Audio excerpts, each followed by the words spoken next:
This is an SM Media production.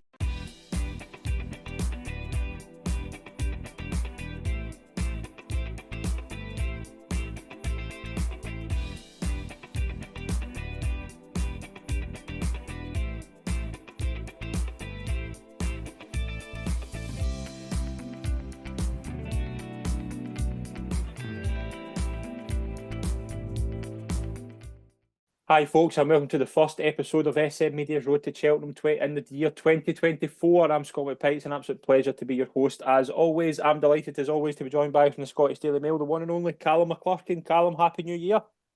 Yeah, Happy New Year to you. Happy New Year, everyone. Festive period, typical, bonanza of racing, isn't it? It just rumbles into the new year. So try and make sense of it all here for a wee while at least. I was going to ask you how your punting week was, but the word Hawick, I mean, we cottoned on early. You cottoned on certainly a lot earlier than I did, and I think the whole world did. Congratulations. How did you feel when the King George winner was there? You must have been in cloud nine on Boxing Day.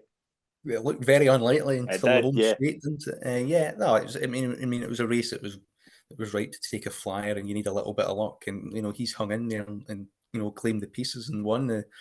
At 40s here, four or 5 weeks beforehand, and into 12s. It was a race that cut up. It didn't cut up to the nature that maybe it could have drastically done, but I think he was the best mapped out for it, and the best kind of long-term plan, and he was in the best kind of shape for it. He's got a bit of luck. Shishkin obviously coming to grief towards the second last. He was definitely the most likely winner, but you need a bit of luck in this game, and that's what it is kind of about. It's kind of about price has got to be right. The plans to do a bit right, and it's got to be a bit of out of the box thinking to kind of get it right. So yeah, that lifted it fine, and that kind of set up the whole kind of festive period. Really, it was kind of like just don't give this too much away. 27th was flat, 28th I gave a bit back, 29th was a really good day, and the 30th was flat. So it was pretty plain sailing really. Once something like that goes in, you don't really need to do much more. No, it was certainly a massive win. We'll talk a bit more in detail about that race later on. We did get some questions in over the festive period. First and foremost, what was your thoughts on the Patrick Mullins, Danny Mullins debacle after the 14 novices chase? If you don't know if everybody's seen it, but Gaelic Warrior obviously won.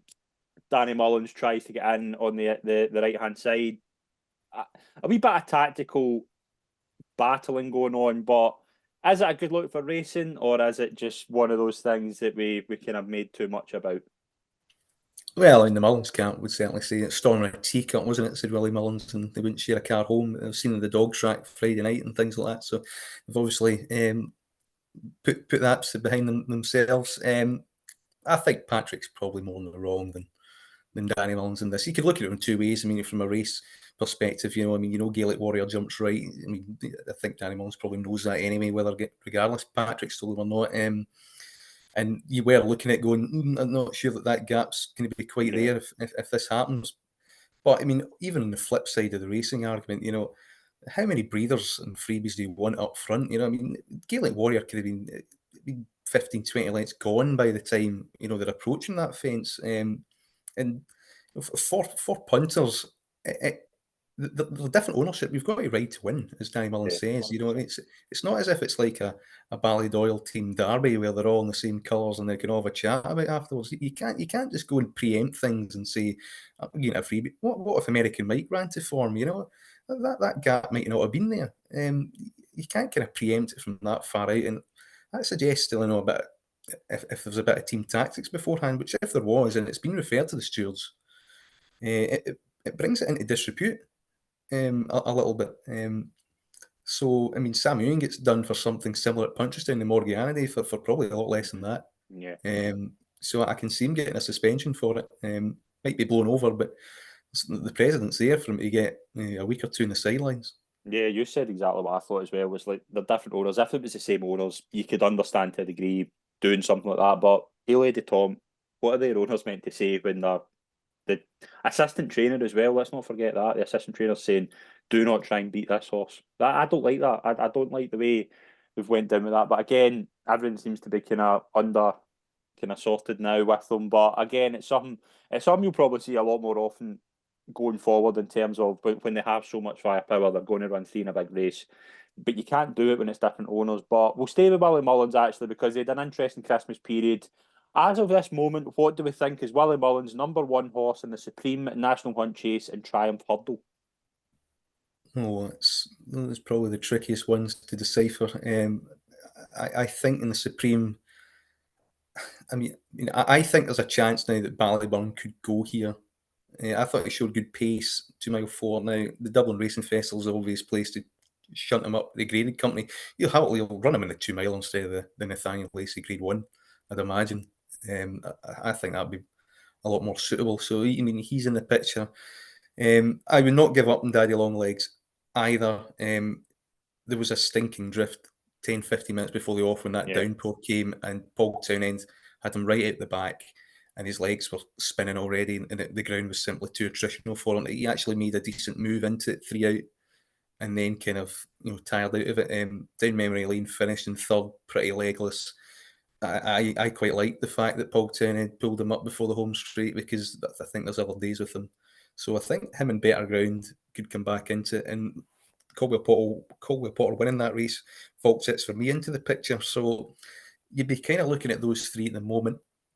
For that, I would probably be inclined to maybe you could throw the dice with Ballyburn a little bit at 14s, even though the Ballymore's a more likely kind of option, but. And it's for me, Michael Moscow Flyer now, for instance. So you'd be looking at those two. I think Daddy Longlegs is still thereabouts. So yeah, it's hard to kind of decipher where you want to go with them three. Maybe he's done this before with Ballyburn, as he touted it with Supreme Horse, and then the maiden comes out, you think Ballymore, and then actually, well, you look at it back, you do kind of need that mix of speed and stamina for the Supreme. That's what Willie Mullins kind of likes to have, for that race. So you could take a chance there with him in a really open market, regardless, outside the Willie Mullins runners. Triumph, I would say Bunting would be his #1 at the moment. I thought he was really good at Limerick. It's just whether, racing him there instead of Leopardstown, does he need it soft as a kind of, French import that's came out? Will he need a bit more time? That would be the question. But, he's the one that's been highlighted out at the start of the season. Mm-hmm. That has come out and done something. Stormheart's another that's of interest, but I think Bunting maybe more about him than him, stamina-wise anyway, I would say, which you need to stay in a Triumph. National Hunt Chase, I think you're looking at Embassy Gardens or Nick Rocket now. One of those two. I think Nick Rocket might have enough class to run in a Brown Advisory. That's the thing. I think Embassy Gardens might not. I think he might be better dragged out stamina. So I'd probably leave. I'd roll the dice with Ballyburn as Supreme. I would just shade Bunting at the moment for the Triumph, and probably Embassy Gardens just in the National Hunt Chase. Yeah, I think with the Supreme, I think it all depends on what happens this Sunday. If Philly Antique bolts up in the Lawson race, he could be going Ballymore. That might give Ballyburn the reason to go Supreme. It's for me, I think, to Flying Now. He could be a Moscow Flyer horse. They've obviously went down that road before with Supreme horses. Triumph, I think it is. It's either Stormheart or Bunting. I don't think Ethical Diamond set the world alight either. I think he was probably the #1 in their minds before that. National Hunt Chase, I hope it's Nick Rocky, but it could be Embassy Gardens, so we're kind of in agreement on that. Final question, what was your biggest non-winning eye catcher of Christmas? I've got two, but I'll let you go first.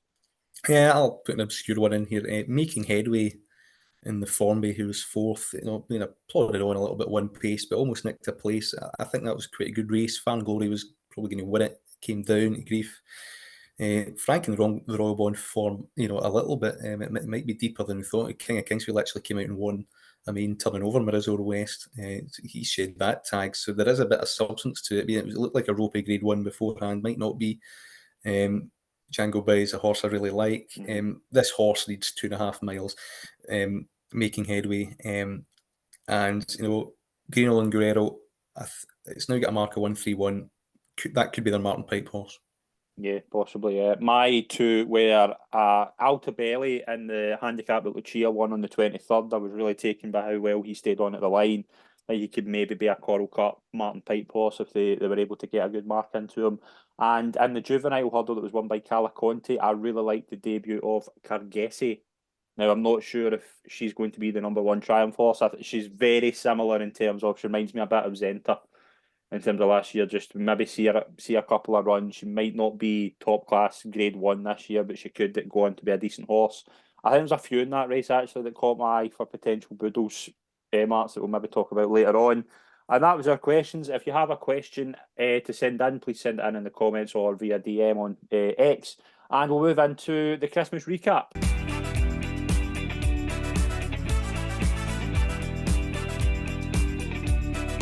We'll start on the 23rd. We'll start with the long walk hurdle, which was won by Crambo. It was on the 23rd.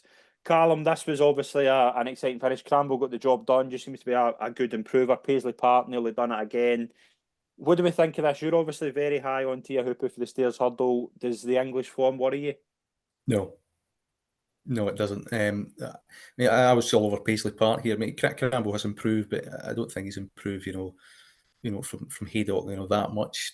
What's it been? And he's probably more into the 150s than 160s, and I think you need to hit 160 here to be a factor. So, and I thought it turned into a little bit of a sprint, which kind of suited him. And I thought Paisley Partner travelled actually better than anticipated. So, yeah, he did well to win. He's an upgrade. He's entitled to take his chance, but he wouldn't be for me. Yeah, it was obviously nice to see Paisley Park win, and we'll move into Kempton on Boxing Day. We'll start with probably. So this was the performance of Christmas. You later on say, how do you assess it? Spectacular! It was 4 seconds quicker than the King George. Or a 5-year-old to come over and do that from France. It was a really good word for him.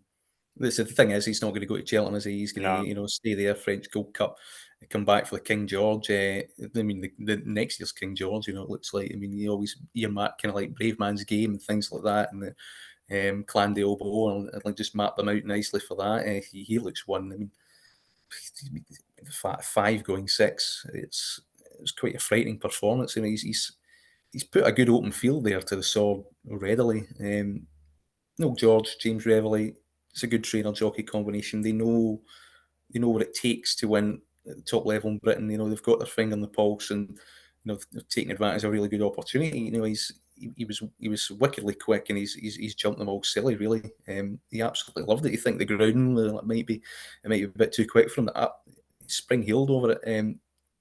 It's not fanciful to say that he would have won this year's King George, I think. It was at 3 out when you felt Hermes Alem was maybe getting back into it, and he just jumps the third last superbly and then just kicks on. Nobody can live with him. It's quite disappointing, Giovinco. I thought Giovinco would maybe kind of be able to handle that a bit better in good ground. The turnaround worried me. It was far too sharp against a rival like Stay Away Fee. I mean, with that race, they only gave him 2-3 weeks. That was a lot. He's in a mark of 147.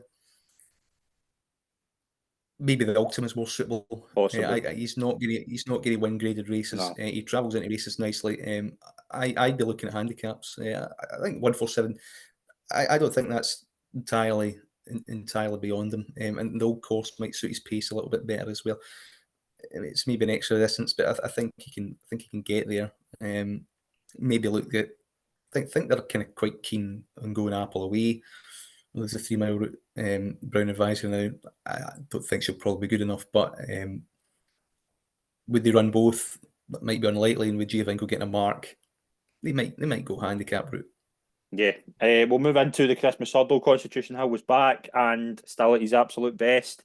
Again, didn't have to beat a good field, but it was just so effortless, wasn't it? It was the jump. Some of the jumps were phenomenal, and he's just back. He's back to what he's roll on the next couple of months. Yeah, he was a whisker keen, wasn't he? But he's been in his box for quite a while, and he's just wanted to go faster than them all, and he's obliterated them, with absolute ease. And his jumping still was as rapid as ever, and he's undoubtedly the one to beat. Even State Man winning in the weekend, can he close the gap? I think that's the best that you'd be hoping for, because this guy's still well on top and capable of pulling out more. So yeah, it'll be onto the international next before defending his champion hurdle bid. Yeah, excellent performance. King George, obviously Hawick won. There's a lot to get into with this race. We obviously had Shishkin stumbling just after the second last, sorry. Would Shishkin have won? I would think so. Yeah, I don't think it was stopping. And Aintree would suggest that he probably wasn't. He's just done something that is very unlucky. But I mean, there was kind of trust issues at the start, and him doing something like that, maybe at the last something. But the race did kind of Frodon went reasonably quick early on, Yeah. won the pace battle. That didn't help Allaho. I thought travelled into it quite stylishly. Didn't get home. Jumped a bit left, I thought, a few times. Like, He can do that, yeah. and maybe he's at an age where you can't really get away with that anymore. And Brave Mass game was hampered the most by the tumble of Shishkin, and he kind of rallied well to beat Allaho. He's shaped like a Gold Cup horse, funnily enough. Did And actually, yeah. the way he's going, he's not kind of like Kempton Slick, hug the rail, go ping, ping, ping anymore. It was a bit more workmanlike, and he's pushed out 21 in the Gold Cup market. Behind Galloping Deschamps, it could be the 1-2 again. I thought he ran better than I'd expect after probably the worst preparation out of them all. Yeah, I would say, and full credit to Hawick, because it looked curtains from a long, long way out, and he's been able to hang in there, and the race has fallen apart in front of him. He's came late and won really well, and he's in top by a length and a half at the line. Sharp Canlin thinks for a Gold Cup bid he'll lead the same ground again, because he can't beat Galloping Deschamps and Bottomless, and if he doesn't get that, then he might as well have a tilt at Aintree. For an €850 horse to come out and do that. Not bad, innit? They spied the opportunity at the right time. They mapped him out for it. They hung in there, picked up the pieces, and got the reward. And yeah, it's one that'll definitely live long in my memory. Anyway. Yeah, absolutely brilliant result. Aintree, we did have the Formby Novices Hurdle was won by Jangle Bay. We're out to 17-2, which I thought was interesting. Really interesting race, as you say. Like, obviously, Jangle Bay definitely needs further. It was really, really tough ground. What's your overall takeaways from this, and can any of these threaten the big three graded races at Cheltenham? We'd be interested in Far and Glory if he can come back. Yeah. If it's soft. I think Gornell is maybe a few good contenders. Supreme, but I think they might need it soft ground. Maybe even like the Somerville Boys, Swamp like soft. Him and Caldwell Potter would probably apply to that theory. Yeah, he was good. He was cruising along, and then a mistake from nowhere to out kind of ended it. Yeah. Jangle Bay was rallying quite well. He obviously did a strong test at that trip, which isn't necessarily a bad thing for the Supreme. You just think that Henderson has classier rivals, but particularly in the hype train anyway. We're not sure about reputation, but Jureko Drepany, maybe Wilmount will bounce back after bombing out in the Challow a little bit, but in the Challow meeting weekend anyway. But it was that kind of James Bone coming off. The drift was massive. I thought, back in again, and he duly won. So it was kind of one of those days where everything fell right anyway. But he's a good steer. I think he's probably a bit underrated. Yeah. In regards to Cheltenham, but he might be the one that they keep back for Aintree or something, because flat tracks does seem to be his kind of ballpark. His education at Ascot and then going up there at Aintree, they might kind of keep him to the kind of tried and tested flat routes. He might come back for Aintree for the Grade 1 there. Yeah, possibly. Let's move into Leopardstown with the Racing Post Novices Chase. Facile Vega we thought was going to bolt up, didn't work out. Found a 51. Facile Vega, is Facile Vega a horse that's just going to do? That's the first thought that came to my head was Sam Crow. He's going to have races where he completely bombs out, but you wouldn't be surprised if he goes on at Cheltenham and runs a lot better and goes close. Yeah, I've seen it last season where he didn't turn up at the Dublin Racing Festival at Leopardstown, and then he comes back the following time. So on that, you wouldn't be completely dismissive of him. But he still travelled the best into it to the last, and then just checked out and finished fourth of four. Would they be concerned? Not overly. The concern for me is when Paul Townend isn't. But I mean, I don't understand how slowly he can go.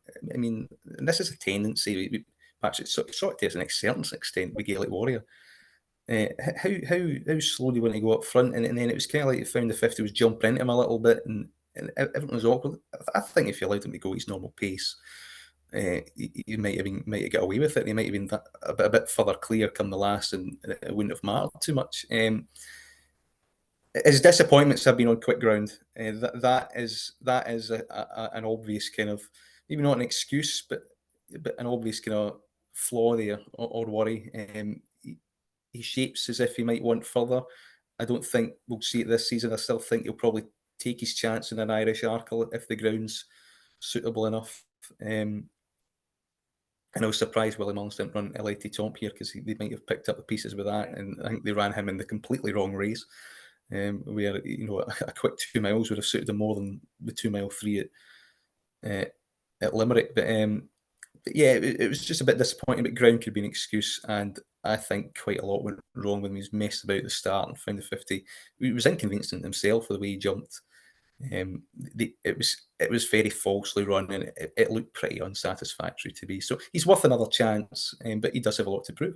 Yeah, does have a lot to prove, and we could see it in the Irish Arkle. We will move into the Welsh National. It was won by Nassalam. Again, really testing conditions. Nassalam took to it really well. Won by 34 lengths. Has been raised £12 to 161. What do you think of that? Well, I mean, you have to do that when you win a Welsh National like that. I mean, Native River did it, for a big weight, and he ran subsequently close to the Gold Cup. I mean, that's his ground. We've found out that he's some horses like that, are brilliantly unbeatable on that ground. I mean, Royal Pagaille, the places like that, Bristol Demai, I mean, some of them just absolutely improved tenfold for it. He just seems another one to me. Where they go, maybe a Denman Chase or something, but you just go where the ground goes, and next year's Betfair Chase, something like that. I mean, you just plot back and see whether it is a Grand National. It need to be a swamp to give him a chance, but that's the type of horse he is, and he's going to be very effective over that. So I mean, he almost ate dirt on the last, and he didn't even stop him. It was that impressive. So yeah, sometimes you get kind of a horse or two like this for a season that just absolutely relish these diabolical conditions, but the rest of them don't. Does it flatter superiority a bit because the rest don't handle it? Yeah. And will they struggle in a conventional race? Yes. But if you map them out correctly and get it right, it can be very, very lucrative for you. So interesting to see where he pitches up next. Yep, absolutely. We'll move. We'll go back to Leopardstown. A few big races to talk about. We'll start with Marine National, who made his chase debut. Really good fashion. Thought jumped really well. Went into odds on for the Arkle. What do you think of this? Really impressed with it. Yes, very good. I mean, forcing away, he was running a bit more handily. So he was running as if he was a class act, wasn't he? And that's kind of what you want to see in chasing debut. It's a pretty grim sight overall, though, for a horse on chasing debut to be made odds on in an Arkle straight away. You'd want at least to run in a graded race to justify that at this stage. For me, anyway. Even though obvious clear rivals have slipped away a little bit, but yeah, you can't argue with it too much. There is no appeal in playing at 4 to 5 right now. Wait and see. I assume they'll go to Irish Arkle. He's going to take all the beating there anyway, and then straight to Cheltenham and stuff. But yeah, he's definitely high class. You think he's maybe a bit forward in Cheltenham comparison to last because he had that bank of experience earlier on. I think that would dispel any doubt that he's a really, really classy sort, and he's equally as good over fences by the looks of it. Yep, absolutely. The Paddy Rewards Club Chase was won by Dino Blue. Moved into about 7 to 4 for the Mayor's Chase. Again, the horse was best suited to what went on. Captain Guinness never really went at all. Dysart Dynamo did what he did. No real threat to Dino Blue, but I thought she handled it really well. Yeah, this was a progressive one coming into it, and a really pretty weak grade 1, I would say. Captain Guinness was found to be clinically abnormal. He's done that once before and come back. He doesn't like Leopardstown either. It's just a little bit too stiff for him, too demanding. And he checked out kind of team like Gentleman to Me ran well. He might pop up again at the Dublin Racing Festival, things like that. Dino Blue.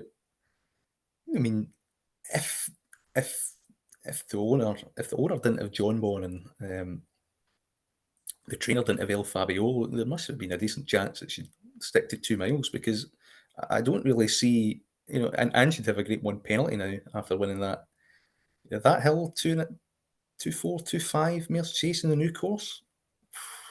Could be the wrong race. Might be fine, but that's a stamina doubt against her a little bit. So that's the angle where he could take her on, possibly. at Cheltenham and Stamina grounds. She's obviously on an upward curve, and improving massively for fences and kind of the young up and comer in this. She get allowances in the Grade One in the Queen Mother Champion Chase at a trip that would be more suitable to her, rather than, you've already now won a Grade One, so you'd be effectively going back in class against years to go up and trip at a trip where she hasn't really ran over yet.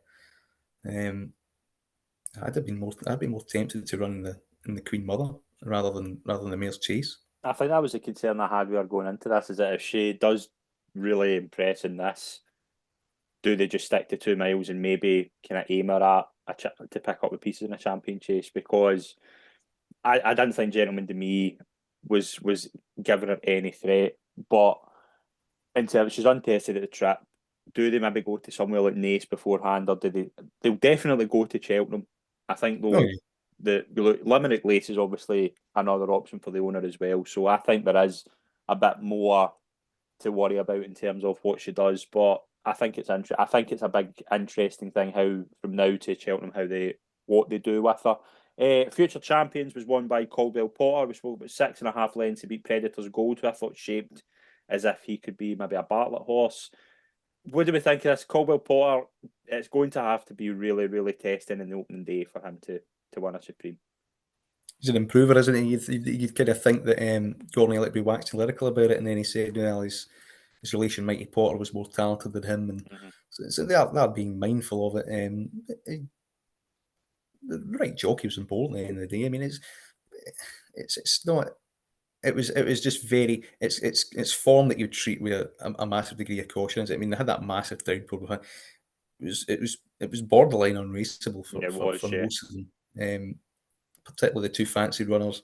Predators Gold, he's probably a 2.5 miler at this stage. I mean, you definitely want something trip. Whether he wants 3, maybe a bit debatable again. That ground, I think, just maybe grind him down. He made a notable mistake at the last as well that kind of did him in a little bit. I can see him being stepped up in trip.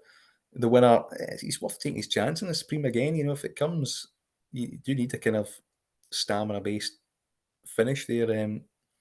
If he keeps improving the way he is, and he looks a Hardy type, he looks like he'll keep racing as well. So I mean, you can see him taking in Dublin Racing Festival beforehand quite easily. He's flying in under the radar a little bit because he's been beaten early doors, but it shows there's more than one way to kind of do it. Maybe the trainer was a little bit surprised, and maybe having that bank of experience early doors has kind of maybe blown a bit of a handicap mark, and he didn't quite expect that. But I think he's going to be a solid operator. You can't underestimate just solid, hardy, reliable horses, even in Grade One company. So yeah, he might lack a bit of class, but if the rain comes for him and the ground comes right, it's going to take a good one to beat him. Yeah, it certainly is. We'll move on to the 28th. We'll stay in Ireland. Leopardstown, Fact to File, very impressive, I thought. What obviously gets off the mark over fences after the disappointment first time out. I learned that I thought this was really good actually in terms of obviously they omitted the last, but the way he did it jumped really well. There's one where he jumped to his right, but I thought apart from that, I thought it was very, very good. Yeah, it's much more like it. It's one of several Mullins. It's the second time out. It's improved massively. And Willie Mullins, I think, waxed lyrical. He waxed lyrical about Galloping Deschamps, but I think he was probably second in the list behind him. They really believe in him. Going straight over fences suggests that. I have not seen a GP McManus debrief to the extent of that before talking to the press in a long, long time. They were all there, 10, 15 minutes, all barring away. And when something like that's depth-wise, usually, and he nominated Brown Advisory straight away, that is significant. Yeah, that is really significant because, I mean, by this time, early New Year, they must be like pecking, horses pecking order left, right, and centre, and wondering where are all they going to fit in. They didn't even know about we Galloping Deschamps by this time. The fact that they nailed their colours to the mast here pretty early on. He jumps well. He does look like a Brown Advisory horse, but on debut you think, it could be a Turner's horse, it could be a National Hunt Chase horse, it could be a Garden Mail type. No, that confirmed his class. That confirmed the 3 mile class. And they're going to go down that road. And stay away feel will be a hard opponent. There's others in that. It's a decent division, but yeah, he seems to be penciled in for that, and he's going to take some stopping in that, I'd imagine, because that was a really good performance. Needs to be tested up and grade a little bit. So do you think something like that race at the Dublin Racing Festival, that 3 mile, could be something for a factor? Was that only 72 for the Brown Advisory, which I think is very. You said about the debrief. They know what they're doing here. They do. They don't know kind of what they have. You do have to be wary. It's still what you do it in graded company, and you can make a case of the race kind of in behind falling apart, and Manila Kakuna patently needed the run after a long absence. Zani here going over fences for debut seems a bit of a kind of last resort roll of the dice thing, really, doesn't it? It's Max to be an afterthought, but yeah, the JP knows exactly what they've got there, and it's a long term plan, and it's beginning to come together, and that could easily be their next Gold Cup horse. It's that obvious, really, isn't it? Who do you think is the better prospect for the Brown Advisory, Grangeclair West or Fractifile? Fractifile. Yeah, I thought that as well. We'll move into the Christmas Hurdle. Jack de Bromhead Christmas Hurdle was won by Irish Point. Very well, 11 lengths. It beat Esterian for Longe. What do you think of this Irish Point? I obviously get the same colours as Tia Hupu. I don't think they're going to run both in the Stairs Hurdle, but I thought this was very, very good. Yeah, it's interesting. The owner seems keen to keep them apart. Then Bob Ollinger threw his hat in the ring for that Aintree race. Well, yeah. Then you're wondering, well, why would you kind of wait? So maybe Irish Point will kind of. He was kept quite busy last year as professional, so maybe Irish Point's the one that will keep plundering these Willis Mullen hurdles and things like that, and these 2.5, 3 milers, and keep him busy at home, and then Tia Hupu goes well fresh there, and Bob Ollinger might be their entry horse. Who knows? But it was a very. It was a race that totally fell apart, and the class act as emerged through. They went slowly, home by the lay again, ridden, bafflingly from the front. It's a horse that doesn't want to go from the front. In the second time they've tried it, they've not even tried it with cheek pieces. Obviously there's some persuasion to go along. I quite felt sorry for the jockey trying to flog it along up top in an open Grade 1, just there to be kind of shot at like a sitting duck. So I wouldn't totally dismiss him yet if he was ridden properly, but he does have to show a bit of his old spark. Maybe headgear might help in that regard, but he looks like a horse that went fences for a little bit and turned a little bit sour at the game. At the moment, that's where I would be with him. He could bounce back. Stranger things have happened in that regard. And yeah, where he does go next will be interesting, because the owner seems to be quite keen to split Tia Hupu and Irish Point. Irish Point maybe not fully. I mean, maybe Stammer is still a little bit inconclusive. A little bit, because that was run for a good kind of turn to foot thing. He's maybe the Tia Hupu of where Tia Hupu was last year. Yeah, I think that's the kind of thing, and maybe trying to back them up a little bit and split them up. So yeah, but it was a very classy performance. I would still be in the Tia Hupu bandwagon, mainly because you've got that certainty that he's going there fresh, and it's definitely been the plan. While with Irish Point's a little bit up in the air. Yeah, we'll stick with the word class, because I think we're going to use it a couple of times with this performance. Galloping Deschamps won the Savills Chase by 23 lengths. So much better than the John Durkin. What do we think? I know how good you thought it was. So tell the viewers, what impressed you about this performance? Yeah, stunning, wasn't it? I mean, it was just exactly what I wanted to see beforehand. He wasn't ridden chilly at the back. He was ridden handily. They came here to find out, can we get him back to Gold Cup form? And they did, and maybe surpassed it with that performance.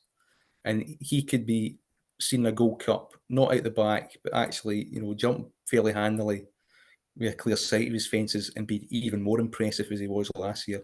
I think it was that good. He would get a wonderful ride. There was an outer bias at Leopardstown that day, and he utilised it much better than Jerry Colombe, which might have been a factor in how Jerry Colombe didn't actually kind of rally towards the finish. But he was jumping a lot cleaner. He was running a lot positively. They wanted to know where he was at, and they got an emphatic answer, and he's without a doubt back. Well, they take the Irish Gold Cup in here, and go to Cheltenham.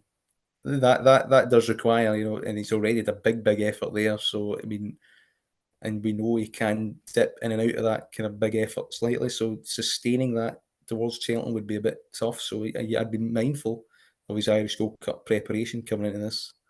It's whether that big effort does eventually catch up with the end of the season.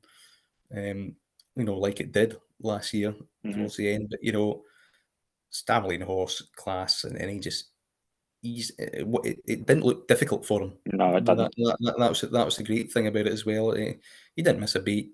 He's very stylish, and the way he put it at the bed, 2 out, 2 at the last, it was right out the top drawer. Yeah, second highest rating ever for a Willie Mullins horse. That fair? There's plenty of them. Yeah.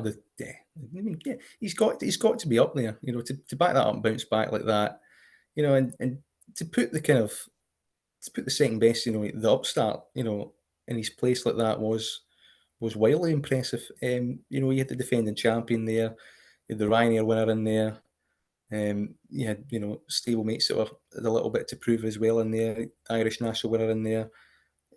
It was a deep enough race, and the money came in, and he absolutely blew them away. And Leopardstown is an incredibly hard track to win a race of that nature by that distance. You look at it again, and it is unbelievable. It's so good. Monkfish took my breath away in a similar nature, and that was a novice company. What he did to some of them, that in an open Grade 1, where he's smacking with a lot to prove as well, which I think with so much to prove after the way he didn't jump well in the John Durkin to come back. He jumped superbly in Tuesday. I wasn't overly negative about him beforehand. I mean, I thought there was excuses. I think Punchestown's not his place. Leopardstown obviously is, even more so than Cheltenham. Yeah. And I was surprised he didn't ride him forward in the John Durkin over a trip that's too short for him. It was back to basics. It was simple. It was straightforward. I think this is the best horse in the race. I'm going to ride him as soon as, and if he does what I think he does, he'll go and prove it. And he did that and then some. It was sensational. Yeah, very good. Another really good performance was at Limerick that day. Gaelic Warrior obviously won the Faugheen Novices Chase. Into odds on for the turners.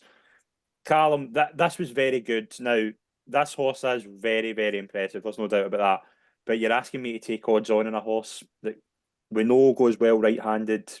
They won't go Arkle. That's not happening.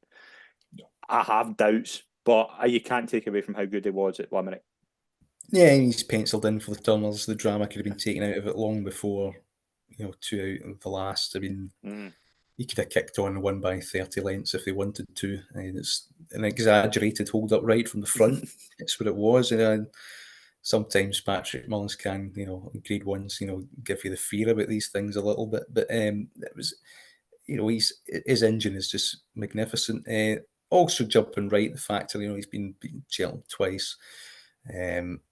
It's only time, mind you. But, I mean, he does jump right, and when he rolled down that hill at the second last, he did adjust to the right, and he just about straightened up enough for Eddie Tomp to kind of back up on it. You do wonder when they roll down the hill, if there's company, and quick ground is a bit of an unknown. That as well, yeah. And faster ground would normally pronounce the tendency to jump right. So do you kind of run him in a Dublin Racing Festival just to kind of maybe find that out a little bit, because you definitely kind of take some sort. So you don't know how badly that quirk will emerge at Cheltenham. You don't really know the level of opposition. Some might see that the Marine National is a bit more unbeatable than him because of that right-handed question. Maybe the tunnels won't cut up as much as people anticipate. Ground as well. And, the last 3 renewals of this has been a graveyard for odds-on favourites. And, Mighty Potter, Galloping Deschamps, Envoy, all beat it odds-on as well, whether for one reason or the other. So you'd have to be mindful this far out, taking short prices about him. I wouldn't be queuing up to take him on at this stage, or laying him, but he's another one of these, a lot of these kind of respected, but it's just very short favourites 3 months before Cheltenham Festival. Yeah, we'll move into the 29th. Jatara won the Mayor's Hurdle, obviously stepping up from Novice Company into a Grade 3. I think that's a bleak look for the Mayor's division outside the three Mullins horses. She was good. She's about 12 to 1 for the Mayor's Novice. I don't really take much for this race, to be honest. She's improving, and I think when Jack Kennedy was on board, the JC Harrington horse, I thought that was significant enough to plough right in. And Jack Kennedy, what a superb jockey he is. He was excellent all week. He's always seems to be in the right position. It didn't work out for Jerry Killam, but positionally, you wouldn't want to be anywhere else. I mean, there's no real excuse when he's on board. That's the kind of thing that I quite like. Yeah, and she was very good. She's improving. Whether I think 2 mile at the new course would be a bit too sharp for her anyway. They're touting the Nathaniel Lacey, which is 2.6. So I mean, a Mayor's Novice prep, you don't go there, do you? Rather, you're probably looking at Mayor's Hurdle, kind of tight territory. But yeah, second season novice and improving all the time. Took a decent field apart there. It didn't surprise me.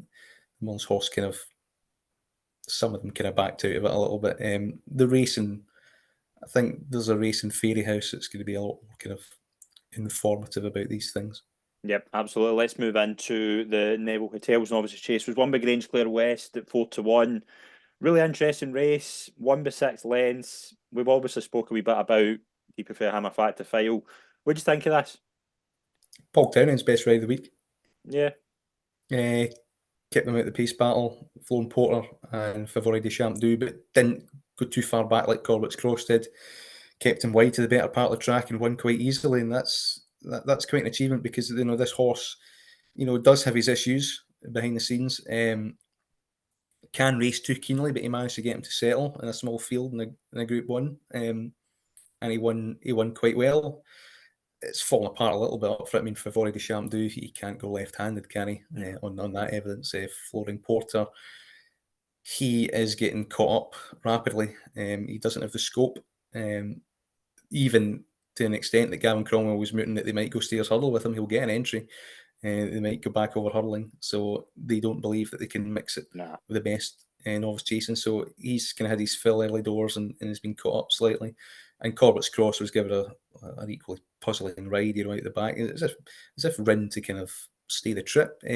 His jumping over Group 1s it's just a little bit sketchy for me. He could be a kind of quirky Emmett Mullins national project, maybe, or he might be one that they'll fling into open company at the end of the season at Punchestown and win there. I mean, I just can't see him being a Cheltenham Festival horse. I don't think he's. I mean, 2.5 miles, yeah, but I think his jumping might fall apart there. 3 miles, again, I think he's a bit too fiddly for that, and it's kind of quirky nature, and it could suit a quirky horse, but you always remember what he did in that Albert Bartlett, and I think that should put quite a lot of people off him, to be honest. In terms of Grade 1s at Cheltenham, maybe something later and a bit more kind of outside the box thinking with a handicap mark might be the way to go with him. But yeah, the winner's done well. He's backed it up for once, but it's kind of fallen apart in my. I wouldn't fully trust him to kind of go over at Cheltenham. I've not seen him in Britain. I think it might be a hard ask for him on ground as well, where I think spring ground might be a bit of a concern for him as well.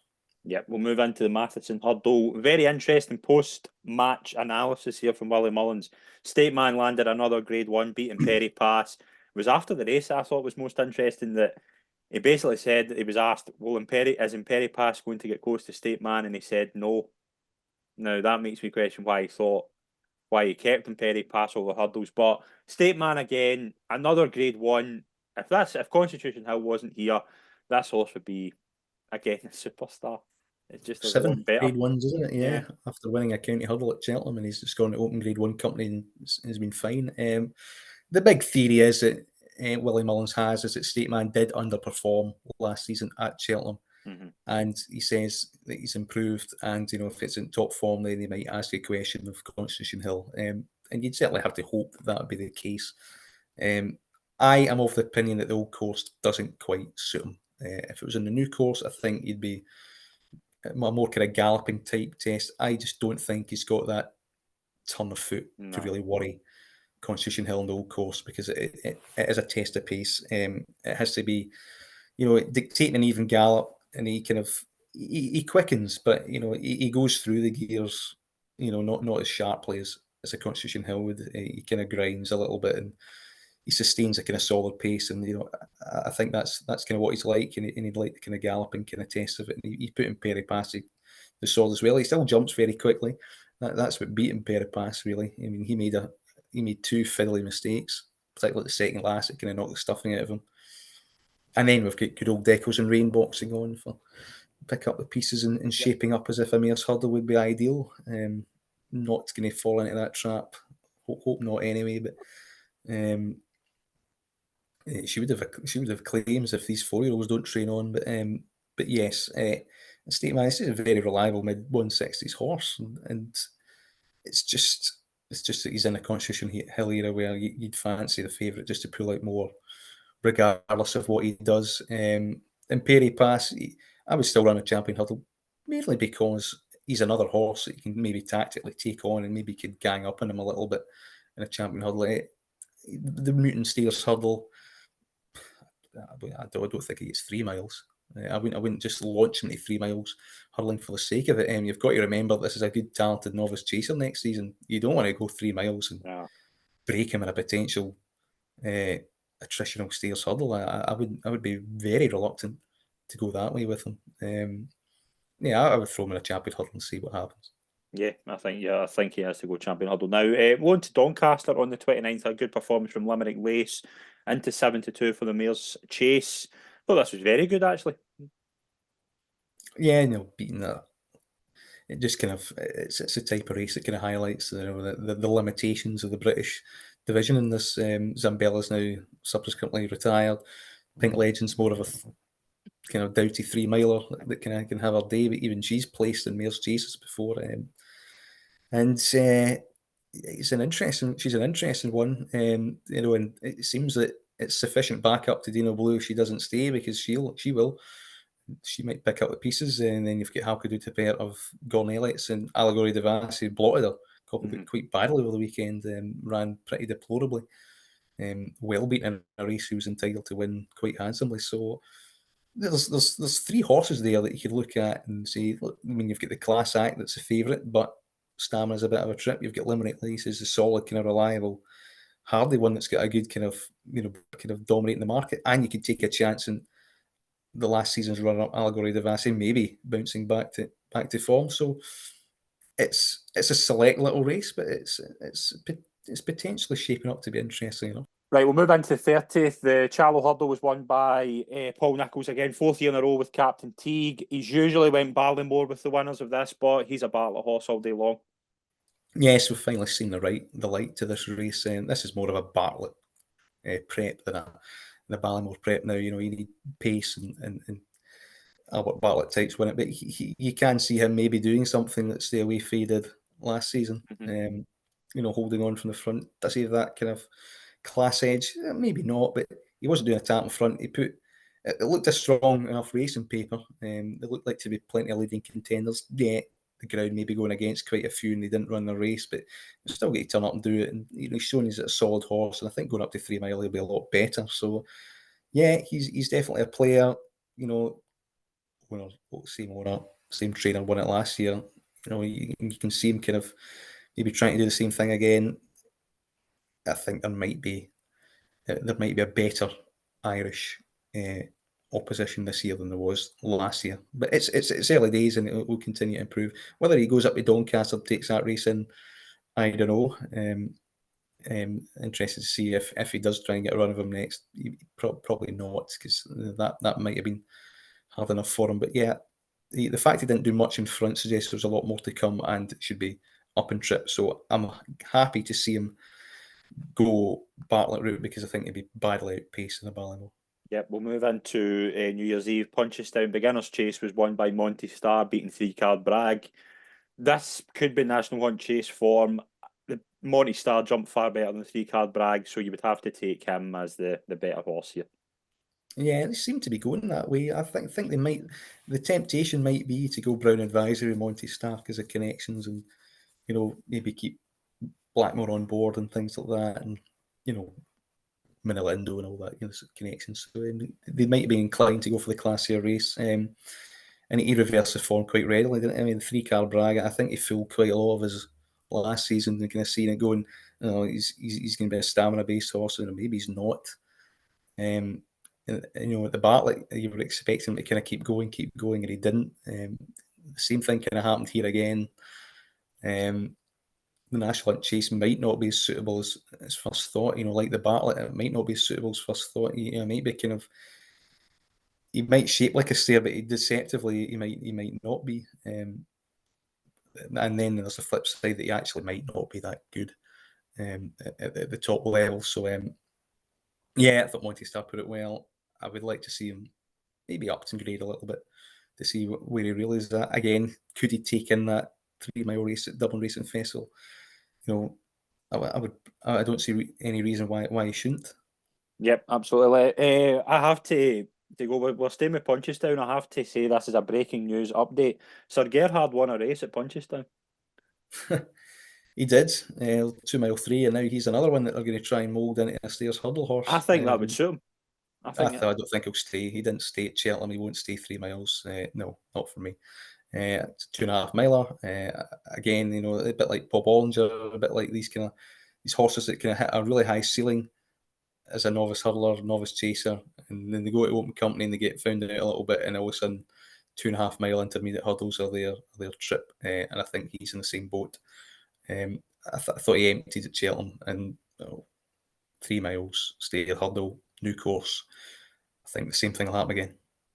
We'll move into New Year's Day. Couple to mention. We'll start with the aforementioned Bob Ollinger. Came back to win at Cheltenham. 6-4 won, beat Marie's Rock, who I think we can both agree is not at the level she was. But how good is it to see Bob Ollinger win again at Cheltenham? And he was really buzzy beforehand in the period. Yeah. He was really up for it, and the signs the engine was there cruising. He's each quirks him. His head carry seems a little bit ropey, and he's definitely looking around and things like that. So I mean, you wouldn't trust him, but there's definitely a little bit of old spark there. And he seems to have found his niche in these 2.5 mile hurdle races. They seem to have found his trip. He seems to have settled down. I think he's got enough zest, and the way he travelled in that race, I would have no problem flinging him in a champion hurdle and see what happens. Absolutely no problem at all. But I think it would add a little bit of more lustre to the race. He's a very popular horse that will fall for a long, long time. I don't think you'd lose any sleep about it. Take your chance at champion hurdle. There'll be no expectation on him. You can use it as a prep to entry if you like. Let's see how good he is. Go roll the dice and see what kind of level he can run up to against top class opposition again. Because that was a run that was foolhardy. Got a brilliant reception as well. It was one of those good old National Hunt story. Where a horse coming back again, doubts. But he's well backed, he's well supported. Comes from Ireland, wins well, and looks back to a little bit of his best. So go for it, roll the dice. Maybe come back for trials day. But he's 3 from 3 at Cheltenham. Yeah, love show. Right, 1st of November, 1st of January, with River Tail beating Allegory Devassi, Nick Rocket made his first win over fences. Jungle Boogie won the New Year's Day chase. What do you think of them?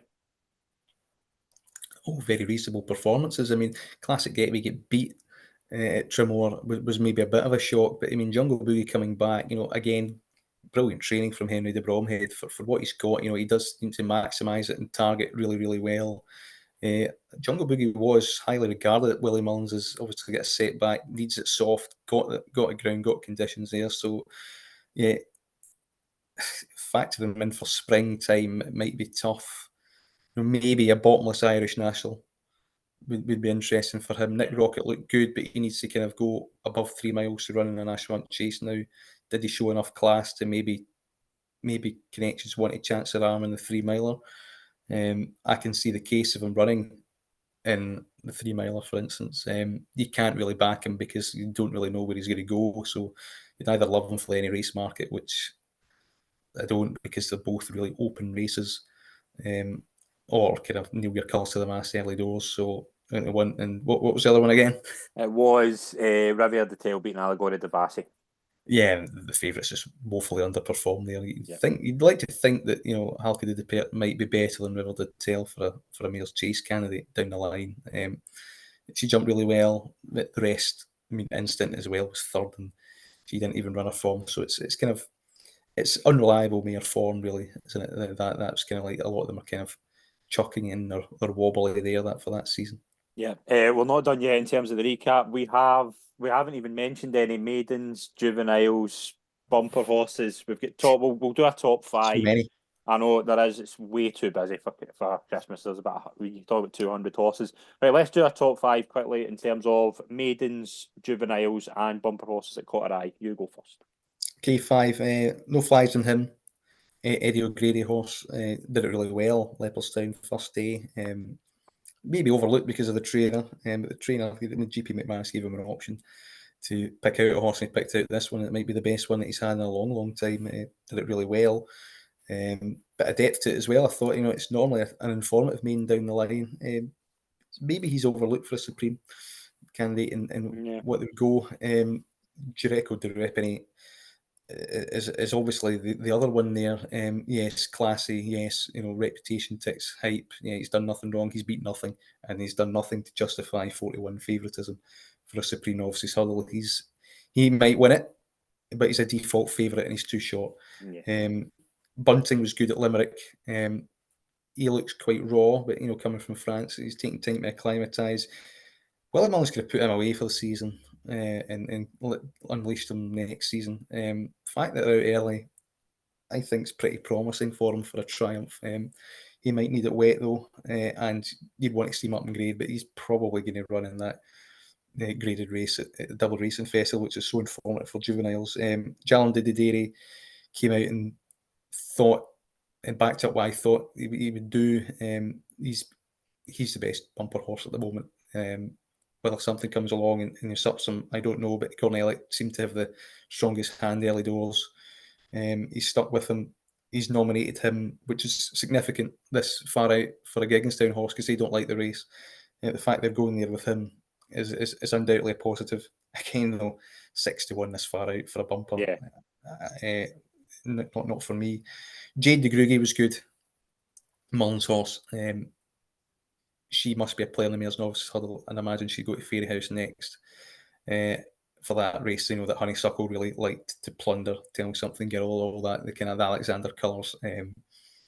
She's definitely in my radar for a Mayor's Novices Hurdle. I don't think 10-12-1 is overly that bad. Then we get Ballyburn, who I think showed a lot of pace. And I think,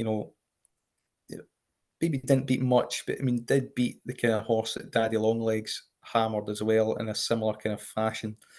And I just think I just feel that the next run will be maybe over 2 miles at the Double Racing Festival instead of that Nathaniel Lacey, because you've got to go in between 2.5 and 3 miles, and I think coming down to 2 miles would be a lot more suitable than 2.5 or 3, and that might unveil, supreme possibilities over the Ballamore. You might get that usual kind of Willie Mullins shift at the top of the market. Yep. I think number 5, I've got Joystick for Willie Mullins in the bumper, and the 27th thing it was. Thought it was very taken, thinking a bit raw, but again, a couple of runs under his belt, I think could be a potential kind of flyer in a bumper. I don't think he'll be favourite. I don't think he'll be anywhere near that, but I think it could be a good horse for the future. And number 4, with you and Jade de Grugy, I thought she was very good. I think 10-1 is quite a good price for the Mayor's Novice.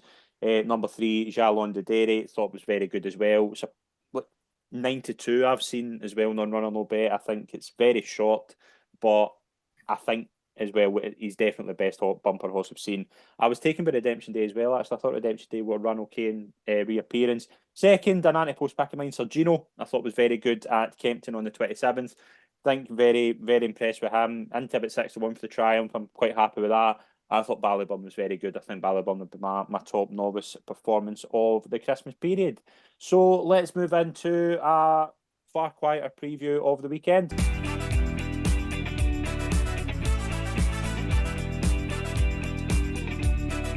Right, Calum, we've only 3 races to talk about here. It's not going to be as busy, thankfully, because I think I'm racing out. But we'll get into Saturday. We've got the Mayor's Hurdle at Sandown. You Wear It Well has been declared as his Nurse Susan. What do you think of this? Yeah, I mean, it's just whether you wear it well bounces back from a fairly underwhelming run last time. We're third in a strong fight in fifth. You expect so. I mean, it's a listed race. They are a bit in and out. North Susan is progressing. Interesting, the picture here. There's a bit to find, but I would be inclined to back her at 5-2 rather than you wear it well at 4-6. Yeah, I think North Susan's probably my pick as well. We've got the Veterans Chase as well at 3 o'clock at Sandown. Always quite an exciting race. We see a lot of horses that we've went to the well with for years. You've got the likes of Good Boy Bobby, Page, Ramsey Tay, Thomas Darby, Sam Brown in there. I quite like Sam Brown at a price actually 9-1. I think just off 147. I think he's potentially got a good chance here. I think he could be a good price.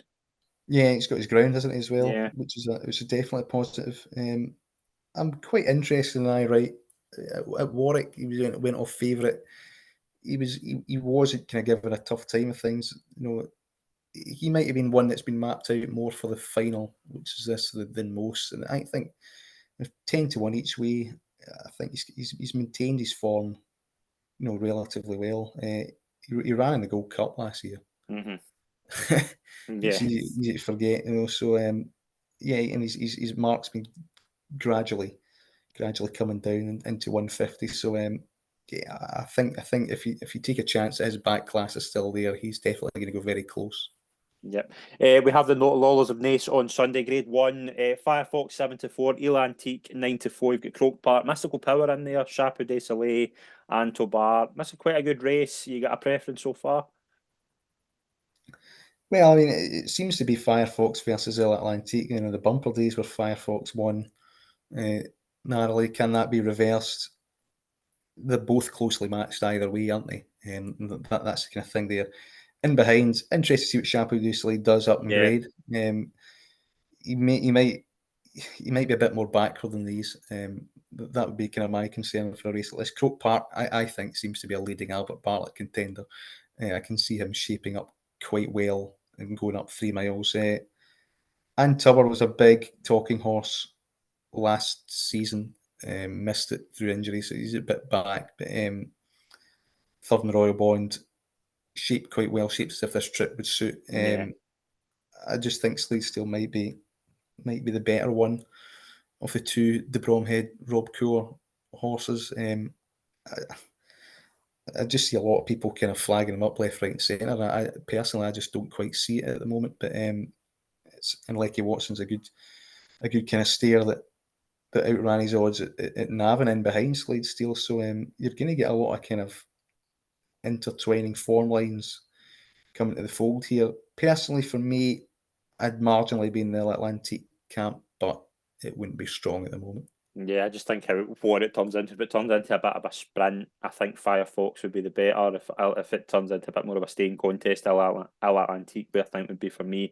Quite light. I think Antibar at a price 8-1. I think he'll be better up in trip. I just think at a bit of a price, I think he could run well each way. So I think that's going to be a really good novices hurdle. Always is, Laws of Nace. Always look forward to it.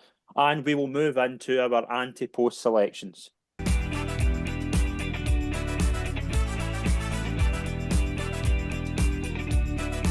Calum, I have just been informed. I don't know if you've just been made aware, but one of our anti-post picks is in the toilet because Fran Berry has just announced on Nick Luck's racing show that Indiana Dream and In the Pocket are both out for the season. Yeah, I'm not overly surprised by that, and I was kind of fearing that over Christmas because In the Pocket was gradually weak and he didn't run, and that looks significant. So I knew there was kind of a setback there. It was just whether he was out for the season. And he is, yeah, that kind of happens. I mean, it's not a massive. I mean, it does open up kind of. I mean, I've got absolutely nothing now for the novice chases, so I mean, it reopens that. But it's far enough out to recover the situation. So and I didn't have Indiana Dream, but he was on my radar.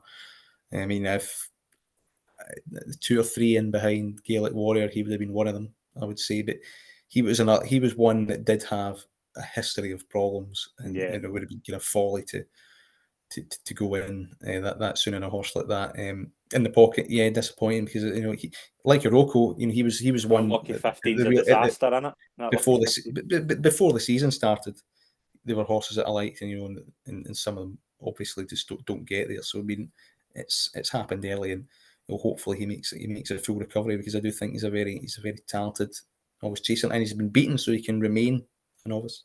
Yep, absolutely. Let's move into a pick each from this week. Do you mind if I go first? Yeah, go fire Right, away. I have a pick in the Boodles handicap hurdle. The prices are out. The only price I've seen is William Hill. There might be other prices. There might be bigger prices.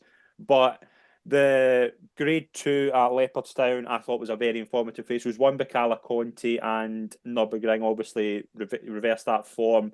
I was really taken by Batman Girac in fourth place. I think he is their Boodles horse. I think he just shaped up to be kind of ridden for a mark. I don't think they thought they were going to get anything out this race. He's just shown. I think the hill will do him the world of good. I think he has to settle a lot better. He's green as grass, but give him another couple of runs. Maybe do what they did. I know we're kind of the horse last year to Cal was the obvious kind of thing, but I think that he's in that mould of let's just try and get a mark out of him. Let's run him in the big races, see if we can get something out of him. Very intriguing that they ran him first time out in the Grade 3 at Fairyhouse. He was poor in that. He's kicked on. I thought it was a good performance. I think 10-1 for the Boodles. I'm very happy to go with that. The now Batman Girac for the Boodles handicap hurdle is my anti-post pick. Where do you go? Same race. Oh, No, not the same race, same division, but from the same race. Triumph Hurdle, Cala Conti, 16-1. I think the graded form early doors has been severely underestimated. Sergino, who you like, I think needs to learn a lot more to be a triumpher. I mean, very raw, very talented. Can you harness that within 3 months? I don't know, and I think he's probably a big stare down the line, which a lot of these triumph horses do, but I just don't think it's the finished article enough to be a triumph. Bunting as well is another one that I really do like beforehand. I still think he has a chance, but I was surprised he went Limerick rather than Leopardstown with him, and that suggests to me that they're a bit mindful of him and they might need it soft. And I think Cala Conti's had 3 cracking runs early doors, and the fact that she's won a graded race suggests that they'll have to go to the Triumph and take their chance there. I think she borderline sets a standard in this division. You know, I know Burdett Road's got a lot of respect, but we've only seen him once. He might have to come over to Ireland to see kind of where the true ceiling lies. But while all these ones at the top are pretty raw and full on potential, this horse jumps brilliantly. She really does. I mean, out the front the first day, you know, lobbed along a weak race, but you know, on terrible ground, hacked up. Second day, she get caught by Nürburgring, where I think the quick turnaround partially did her in a little bit, and then being beat by a strong steer in the outside. And then next time out, when she was better off at the weights, which is the more conventional weights, she won. I just like the way she was kind of forwardly handled. And she won it with a wee bit of turn of foot between 2 out in the last. You know, when they kind of pan in at Leopardstown, where they do that kind of, she was the one that was quickening. She had that tactical gear, and that's what won her the race. I know quite a lot shaped in behind, you know, Billy Mullins' second on debut. The third Nürburgring closely tied in as well. You know, you could make a case that they could reverse the form down the line. I thought her jumping was by far the best in the field. I think she's been the best jumper we've seen so far in the and I think I think that kind of, I think there might be more to come, because I think she kind of quickened like the quick turnaround. I think maybe kind of caught her out in her second start to show the resolution to come back and do what she did there. And the market spoke volume that there was absolutely worlds of things going about Mighty Bandit beforehand, saying this, that. Cala Conti done more. Jack Kennedy had a very tough decision to make. It wasn't as straightforward as a lot of people thought. They'd just jump in Mighty Bandit, and the money came for Cala Conti. You know, 15-2, 6-1, went off 7-2. There was confidence in her. There was confidence in her ability. There was good whispers about her pre-season as well. She was opened up 25 to win the market. She's run 3 times. She's won a Grade 2. She's 16s. Don't get it. Yeah, I think she's a rock solid each way candidate. I think she toughed that out well. Suggests that she does have the stamina for that. Leopardstown's a stiff test. Whether they want to take in the Grade 1, the Dublin Racing Festival, is a bit question. That before runs, they might be tempted to freshen her up and send her straight to Cheltenham. I think she's almost the finished article. Her jumping, her temperament, she can stay, she can quicken. and she's a decent price at 16s. I think she's a rock solid each week candidate at the moment. In a market that's hedging its bets and seeing something fulfill its potential. Well, I think this is kind of slightly underrated form. I think she'd be about half the price that she should be. Yeah, no, I can see that as well. I think Elliot's got a few really good ones. I think she is the And best. the role of honour in that race, I mean, Zana here, Lossiemouth won it last year. Phil Dorr, Yeah, it's not as strong and obvious as form as it is that. It was kind of an open race that was there to be won. But she did win it, and it wheels off Triumph Police Horse, Triumph Winner Horse, left, right, and centre that race. So I think in a Cheltenham Festival market where value is scarce at almost every turn, her at 16s is as solid as it gets. no, I think that's a very fair pick, and it's been a really interesting show, Callum. Been a busy show, but I want to thank you as always for joining me, and have a good weekend, point-wise. Yeah, it's a lot quieter, isn't it? It's still going to It is. process all this Christmas racing and how I it know. relates to the future and stuff. But it was really enjoyable, and it helps when you kind of land a kind of big one with no matter how maybe a little bit fortunate it was. But yeah, it's fantastic, and it just sets you up really for the spring festivals, and Yeah. that's a great thing as well. Absolutely does. Thank you very much to everyone that's tuned in, everybody. Please follow us on social media and subscribe to our YouTube and podcast channel. Thanks very much, folks. We'll see you soon.